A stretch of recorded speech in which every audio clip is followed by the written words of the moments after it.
네, 안녕하십니까. 요번에 페스트 RCNN이랑 페스트 RCNN을 설명하게 된 김지수입니다. 그래서 제가 어떻게 이 발표를 준비를 해야 되나 고민을 많이 했는데, 어, 이게 PPT로는 아무래도 전달이 잘 안 될 것 같아서 제가 약간 적어가면서 설명을 해드리고 싶어서 일단은 이렇게 제가 정리한 내용을 바탕으로 좀 적어가면서 설명을 드리려고 합니다.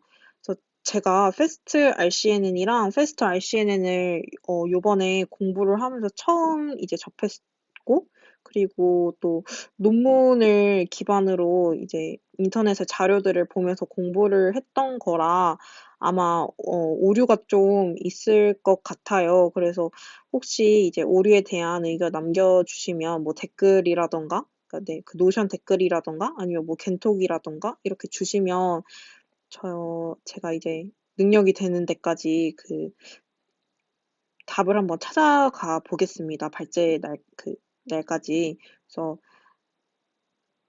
그런 것 좀 유의해서 들어주시면 감사하겠습니다.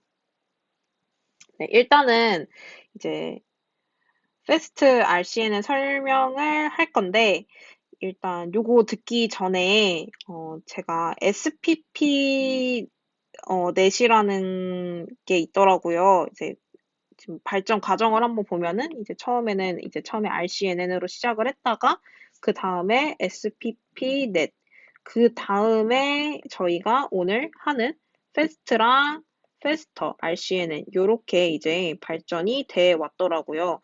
근데 얘를 설명을 원래 하고 했었어야 되는데 제가 오늘 일단 발제 내용은 요거라 요거는 제가 따로 정리한 내용을 그 노션에다가 올려놓도록 하겠습니다. 그래서 요거 뭐 아시는 분들은 안 보셔도 되겠지만 혹시 모르시는 분들은 얘를 먼저 보고 그 다음에 지금 영상을 보시는 게 더 좋을 것 같습니다. 네, 일단은 SPP 넷을 뭐 어떻게든지 알고 계시다는 가정하에 진행하도록 하겠습니다. 네, 일단 SPP 넷은 기존 RCNN과 이제 달랐던 점이 어, 그러니까 Region of Interest 마다 이제 CNN을 적용을 해야 됐죠. RCNN에서는.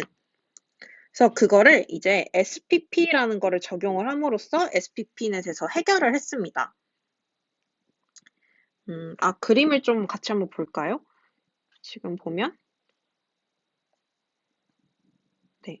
여기서 보면은 이게 저희가 저번 시간에 배웠던 RCNN인데 이때는 여기 지금 보시면, 네. 지금 여기 여기서 나온 이 값들에 대해서 ROI에 대해서 컨볼루션 네트워크 층을 다 거쳐 가줘야 됐죠. 이런 문제점을 해결하기 위해서 지금 SPP넷에서는 얘네들을 지금 한 대로 묶고 있어요.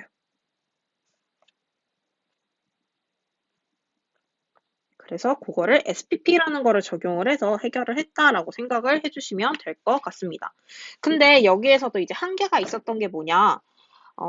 일단 그 SPP 넷도 여러 단계를 거쳐가면서 시간 낭비가 심했고, 그리고 맨 끝에 fully connected 레이어밖에 학습시키지 못했습니다. 여기서 보시면 요 맨 끝에 지금 보이실지 모르겠는데 여기 있는 요 레이어밖에 학습을 시키지 못해서 요런 한계가 있었습니다. 그래서 이거를 해결하기 위해서 나온 게 저희 FAST RCNN입니다. 지금 FAST RCNN은 이렇게 생겼습니다. 요런 플로우로 진행이 되는데 지금 사진이 조금 깨지는데 일단은 설명을 한번 해보겠습니다. 일단 요 위에 그림부터 먼저 보시면 이제 아래 이미지에서 일단 먼저 CNN을 적용을 시켜요. CNN을 적용을 시키면 이제 피처 맵이 나오겠죠. 그래서 그 피처 맵에다가 네, 이것이 여기서 지금 요 흰색이 피처 맵이고요. 여기가 피처 맵이고 여기다가 이제 저희가 ROI를 이제 따로 구해온 거예요. 따로 구해온 ROI를 여기다가 투영을 시켜줍니다. 그래서 여기 지금 요 빨간 게 ROI입니다. 그래서 얘네들을 이제 투영을 시켜주게 되면 이 투영시키는 과정을 조금 보는 게 좋을 것 같아서 제가 따로 정리를 해 왔는데 일단 지금 여기서 보시면 요 전체 모양이 여기가 지금 피처 맵이에요. 근데 이제 피처 맵인데 여기다가 요만큼 스몰 w 곱하기 스몰 h 요만큼의 이제 ROI를 투영을 시켜준 거예요. 네, 그러면 이렇게 투영을 시킬 때, 이 각각의 ROI에 대해서 ROI 풀링이라는 거를 진행한다고 합니다. 그래서 이 ROI 풀링을 좀 한번 보면은, 저희가 이제 여기가 지금 24 곱하기 20. 얘가 지금 제가 투영시켰던 이제 ROI고, 이거에 대한 맨 끝에 결과값이 요 W 곱하기 H, 그러니까 큰 W 곱하기 큰 H, 요 크기가 일정하고 싶은 거예요. 그래서 요 크기를 일정하게 만들기 위해서 이제 여기서는 8 곱하기 4로 제가 설정을 했죠. 그래서 요 크기로 일정하게 나오기 위해서 그리드라고 요거를 이제 일정한 크기로 나눌 건데 그때 가로랑 세로의 값을 요렇게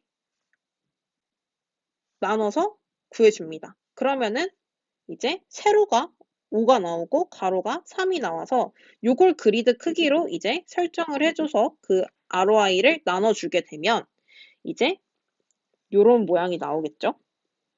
요런 모양이 나오겠죠? 그러면 이렇게 그리드로 나눴을 때 요 그리드 하나마다의 그 맥스 풀링을 적용을 해줍니다. 그러면 이 그리드 하나마다 값이 하나가 나오게 되겠죠. 그래서 요 하나의 값들을 모아놓게 되면 항상 가로가 8이고 세로가 4로 고정된 그 결과값이 나오게 된다는 겁니다. 그래서 여기가 지금 피처 맵이었는데 이 피처 맵에서 저희가 크기가 일정한 피처를 추출해 낸 거죠. 네, 그래서 그렇게 추출해낸 이제 피처 벡터들이 이제 여기 fully connected layer에 모이게 되고, 네, 그렇게 해서 fully connected layer에 모여서, 얘네가 이제 하나의 브랜치는 이제 RO와 소프트맥스를 통과를 해서 ROI가 무슨 물체인지 이제 클래시피케이션이 되는 거고요.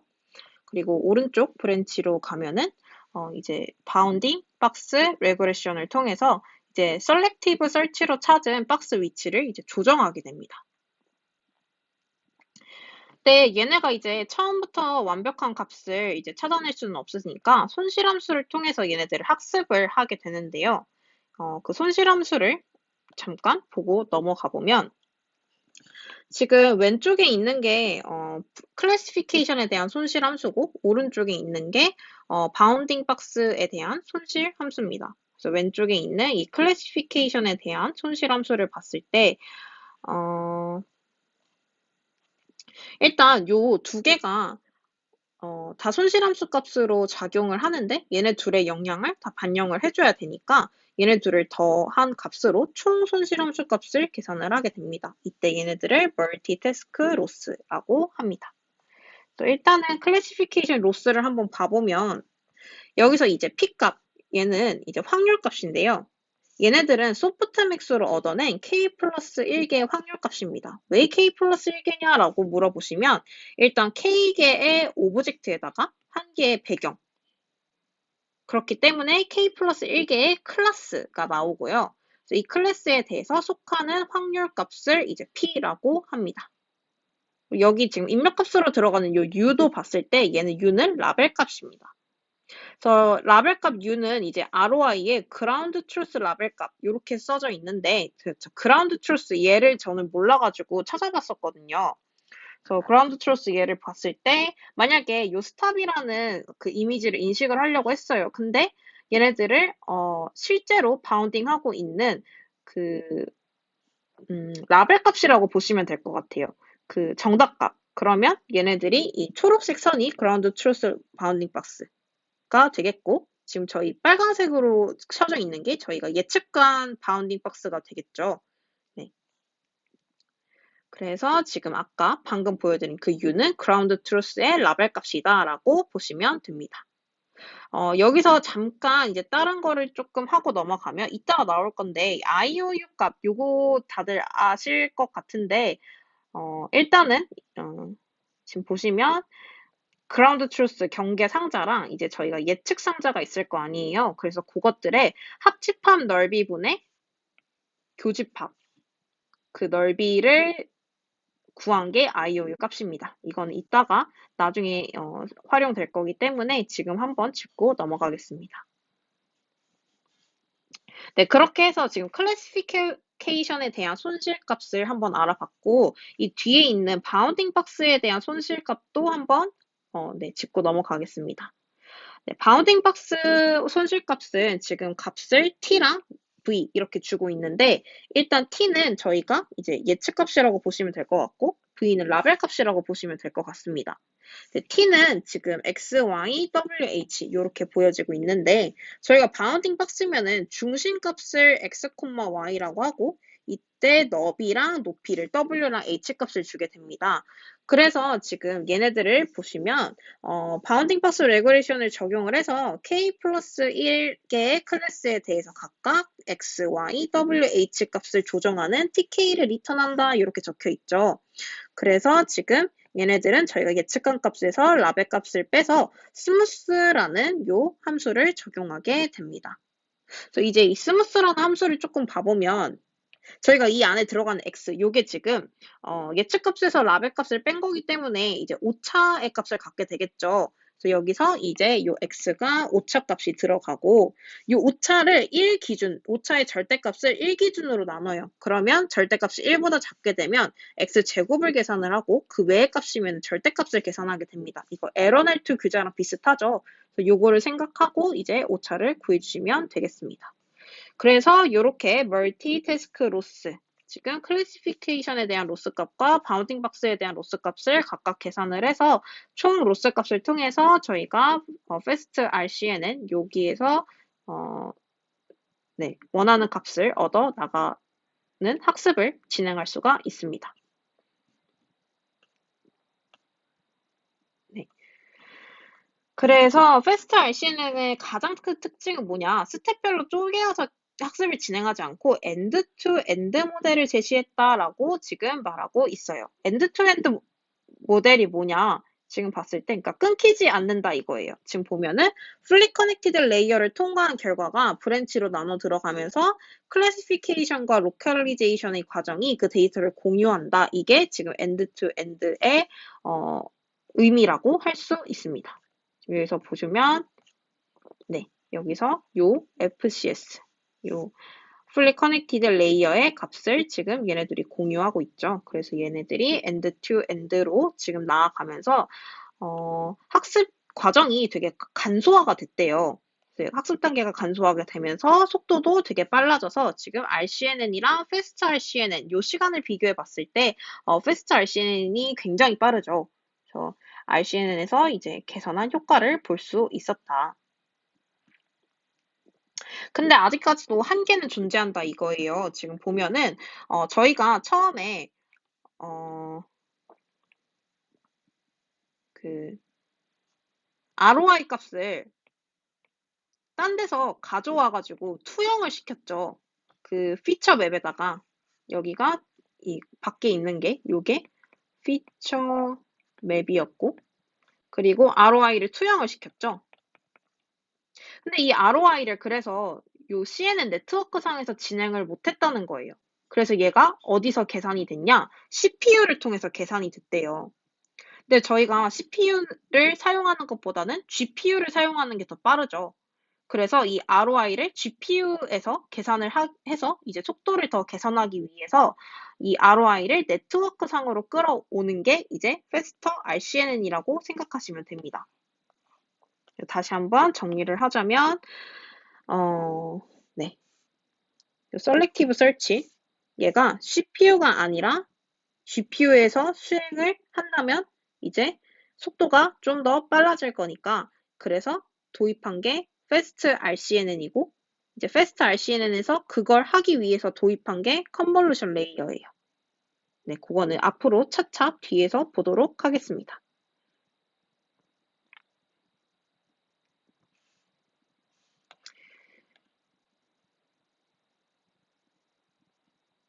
네, 일단 보시면 지금 이미지에서 CNN을 거쳐서 피처 맵을 이제 가져오는 것까지는 동일하죠. 근데 이 피처 맵에서 RPN이라는 걸 적용을 해요. 이 RPN이 지금 여기서의 핵심입니다. RPN을 적용을 함으로써 저희가 아까 문제됐던 그 ROI를 추출하는 거를 지금 네트워크 상에서 진행을 하게 되기 때문에 CPU가 아니라 GPU에서 지금 네, ROI를 추출해낼 수가 있습니다. 그래서 Faster RCNN의 그 속도를 개선하는 그 핵심은 뭐다? 네, RPN입니다. 이 RPN을 뒤에서 한번 보겠습니다. 그래서 Fast RCNN보다 저는 Faster RCNN이 좀 어렵게 느껴져서 제 설명이 조금 이해가 안 되실 수도 있을 것 같아요. 그래서 그러면은 제가 그 넣어드린 그 영상도 한번 보시면 아마 도움이 될 겁니다. 네, 일단은 지금 보시면 네, 피처 맵이 지금 가로가 W, 세로가 H, 그리고 차원, 그 채널 수가 C 이렇게 된 피처 맵이 있다고 가정을 할게요. 그런데 이 피처 맵에다가 이 가로, 세로가 3 곱하기 3이고 256개의 채널을 가진 컨볼루션 층을 적용을 하겠습니다. 그렇게 되면 결과가 어떻게 나오죠? 근데 이때 단 뭐냐? 패딩은 1로 설정해요. 그러면 요 가로랑 세로 값은 이제 일정하게 유지가 되고 채널 값이 256으로 바뀌겠죠. 그래서 이때 요 층 이름을 intermediate layer, 중간층이라고 네, 하겠습니다. 그래서 이렇게 중간층을 만들어내고 이 중간층에다가 저희가 1 곱하기 1 컨볼루션 레이어를 2개를 이제 각각 적용을 해서 클래시피케이션에 대한 그 아웃풋이랑 바운딩 박스 리그레이션을 위한 아웃풋을 얻어낼 겁니다. 이게 좀 전체적인 과정인데 좀 이제 세세하게 한번 보겠습니다. 저는 일단 요게 헷갈려서 찾아봤는데 이 레이어에다가 컨볼루션, 1 곱하기 1 컨볼루션 층을 적용하게 되면 어떤 결과가 나오는지 이해가 좀 안 됐어요. 그래서 지금 그림으로 좀 보여드리면 자, 이거는 지금 n 곱하기 n짜리가 4채널이 있어요. 그래서 이런 그 층에다가 1 곱하기 1 컨볼루션 요 모양을 2채널, 2개를 적용을 해볼게요. 그러면 요런 결과가 나온다고 합니다. 지금 n 곱하기 n짜리 요 레이어가 4개가 들어가게 되고 얘네가 각각 2개의 컨볼루션 채널을 지나게 되면서 아웃풋이 2개로 줄어들어요. 자, 저희 앞에서 혹시 기억나시나요? fully connected layer? 얘네들은 입력값을 피처 뭘로 받죠? 피처 벡터로 받아요. 이 피처 벡터를 받아서 얘네들을 1차원 배열로 정리를 하게 됩니다. 근데 지금 여기서는 봤을 때 이 입력값들이 다 어떻죠? n 곱하기 n으로 지금 벡터의 형식이 아니에요. 그래서 이 입력값들을 이 n 곱하기 n 크기로 받기 위해서 저희가 1 곱하기 1 컨볼루션 층을 fully connected layer 대신에 지금 적용한다고 생각해 주시면 될 것 같습니다. 그래서 얘네들을 적용을 하게 되면 이에 따라서 지금 fully connected layer랑 똑같은 그 결과로 지금 흘러가고 있죠.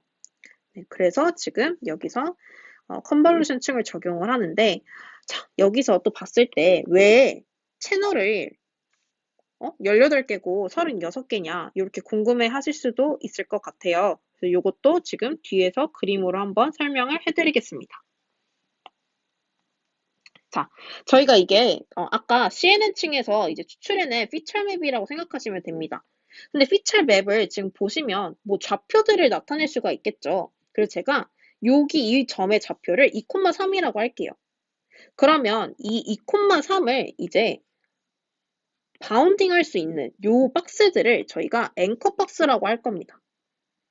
근데 이 앵커 박스에 후보군을 9개를 만들 거예요. 근데 왜 9개냐라고 물으시면 이 논문에서는 길이를 3가지를 후보군을 두고 비율도 3가지를 후보군을 둬서 얘네들을 조합을 해요. 그러면 9가지의 후보군이 나오겠죠.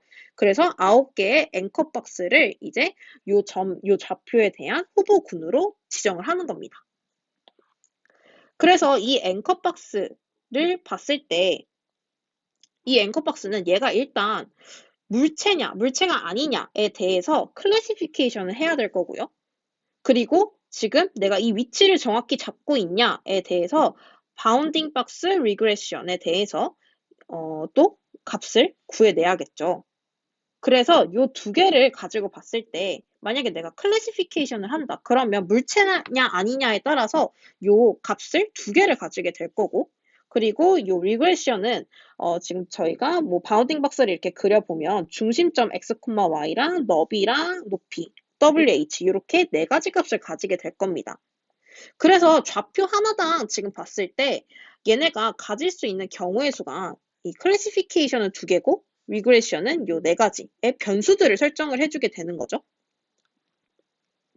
근데 지금 봤을 때 앵커 박스는 지금 그러면 클래시피케이션에 대해서는 이제 2개의 변수당 9개의 앵커 박스가 설정이 되고 그리고 리그레션은 4개의 변수당 9개의 또 앵커 박스가 설정이 되겠죠. 그래서 클래시피케이션에 대해서는 18개의 출력을 갖게 되고 리그레션에 대해서는 36개의 출력을 가지게 됩니다. 그래서 지금 앞으로 다시 돌아가게 되면 지금 이렇게 2 곱하기 9랑 4 곱하기 9 이렇게 하는 이유가 이 앵커 박스에 대한 그 정보를 출력해내기 위해서예요. 네. 그래서 요거를 이제 전체적인 모양으로 한번 보게 되면 자, 이렇게 해서 컨볼루션 층을 적용을 했을 때 이런 모양이 나오게 되겠죠. 지금 안에 여기에 이렇게 생략돼 있다고 봐주시면 될 것 같습니다. 이런 여러 개가. 자, 그러면 제가 나름대로 조금 해석을 저 혼자 해봤는데요. 여기서 이 좌표에 대한 그 앵커 박스가 가지는 그 값들이 있을 거예요. 클래시피케이션에 대한 예측값이. 그러면 그게 지금 저희가 얘가 18개가 나온다고 했으니까 이렇게 해서 18개가 이렇게 있겠죠. 그럼 얘네들을 다 모아서 뽑아내면은 아마 이런 직사각형의 모양일 겁니다. 이런 배열로 있지는 않겠지만 이제 그 오브젝트냐 아니냐에 따른 그 지표에 대한 값이 앵커가 9개씩 존재하기 때문에 여기 18개의 값을 담고 있다고 생각하시면 될 것 같고요. 그리고 리그레션 예측값 얘를 봤을 때 얘는 아까 36개를 뽑아냈죠. 왜냐면 x랑 y랑 w랑 z였으니까. 그래서 앵커가 1부터 9까지 해서 9개씩 이 4개의 값을 예측하는 총 36개의 값이 이렇게 배열되어 있다고 봐주셔도 될 것 같습니다. 네, 그렇게 해서 지금 결과가 뭐냐? 클래시피케이션이랑 리그레션에 대한 예측값을 저희가 지금 얻어낸 거예요. 컨볼루션 층을 거치면서. 네.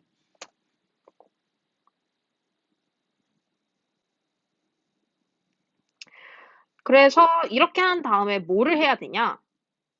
일단 잠깐 다른 길로 빠져서 요 P 스타 값을 구해줘야 됩니다. 이 P 스타 값은 뭐냐? 얘네가 요 앵커 박스들이 얘네가 그 물체를 가리키고 있냐 아니냐에 대한 그 라벨링을 해주는 과정인데요. 그때 아까 방금 그 FAST RCN에서 제가 말씀드렸던 IOU가 사용이 됩니다. 그래서 IOU를 계산을 해봤을 때 이제 0.7이랑 0.3을 기준으로 얘보다 크면 1이고 작으면 -1 그리고 이 가운데 값은 0 이렇게 해서 라벨링을 주게 됩니다. 네. 이거는 나중에 이제 학습을 위해서 사용되는 값이니까 지금 잠깐 해주고 넘어가는 게 좋고요. 그리고 저희가 앵커 박스로 이제 아웃풋을 여러 개 얻었잖아요. 클래시피케이션에 대해서도 얻었고 리그레션에 대해서도 얻었어요. 그래서 여기서 이 아웃풋에 대해서 NMS라는 걸 적용을 해서 가장 확실한 박스를 선정해줘야 합니다. 네, 이 말이 뭐냐면 자 이렇게 물체가 있어요. 근데 얘네를 여러 개의 박스가 감싸고 있어요. 그러면 나는 이런 결과는 필요가 없잖아요. 이렇게 오른쪽 같이 하나의 값만 이제 지정해주는 요런 게 필요한 거니까. 그래서 일을 하는 과정을 NMS라고 합니다. NMS의 방식을 한번 보면 저희가 클래시피케이션에서 얻은 물체의 확률값이 있을 거예요. 그래서 그 확률값을 내림차순으로 정렬을 합니다. 그러면 이제 확률이 높은 순서부터 낮은 순서까지 정렬이 되겠죠. 그러면 확률이 높은 앵커박스부터 시작을 해서 이제 남은 앵커박스들을 얘랑 IOU 값을 이제 계산을 이렇게 한번 해보는 거예요. 근데 내가 이렇게 IOU 값을 계산을 해봤더니 얘가 0.7 이상이에요. 그러면 내가 얘랑 나랑은 같은 물체를 지금 감지하고 있는 박스구나 라고 여기고 요 다른 박스를 삭제를 해버려요. 어차피 지금 원래 박혀있던 요 지금 파란색 얘가 지금 확률이 제일 높은 애였죠. 그래서 얘가 어차피 확률이 제일 높은 애니까 얘만 남기겠다는 거예요. 그래서 막 또 새로운 앵커 박스를 이제 IOU를 계산해봤더니 얘도 0.7 이상이에요. 그럼 삭제. 그러면 다 막 삭제가 되겠죠. 그러면 제일 처음에 그렸던 요 앵커 박스가 IOU가 얘가 이제 확률이 제일 높고 얘가 지금 물체를 가장 정확하게 감지하고 있는 애라는 얘기겠죠. 그래서 이렇게 해서 확률이 가장 높은 박스 하나씩만 남는다. 이렇게 결론이 나는 게 NMS 방식입니다. 이렇게 NMS 방식을 거치고 나면은 총 2000개의 ROI가 생성이 돼요. 지금 저희가 어디까지 온 거냐면 여기까지 왔습니다. 여기.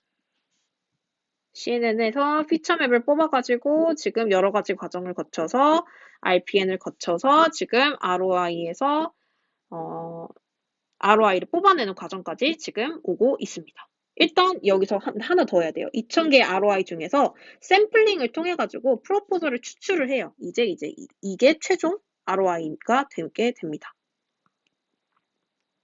그래서 얘도 이제 이 브랜치가 두 개로 나뉘는데요.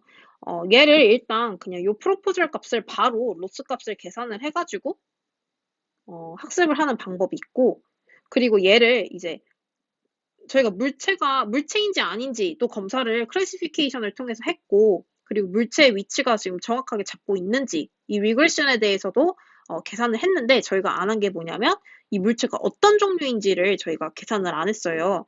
그래서 그걸 하기 위해서 저희가 이 뽑아낸 RPN을 통해서 이제 뽑아낸 이 ROI 값을 fast RCNN으로 보내야 돼요.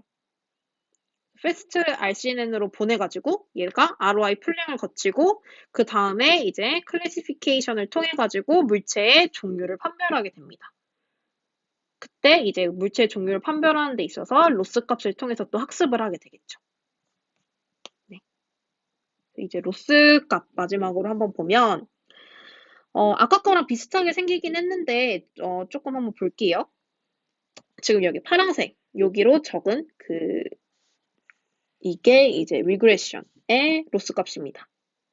얘는 지금 이런 사각형 지금 봤을 때 여기 TI랑 TI 스타 이렇게 있죠. TI 스타 얘가 지금 저희가 아까 말했던 ground truth 값이어서 얘가 지금 실제 값이고 TI 얘가 지금 실제 값이 아니라 예측 값이라고 봐주시면 되겠습니다.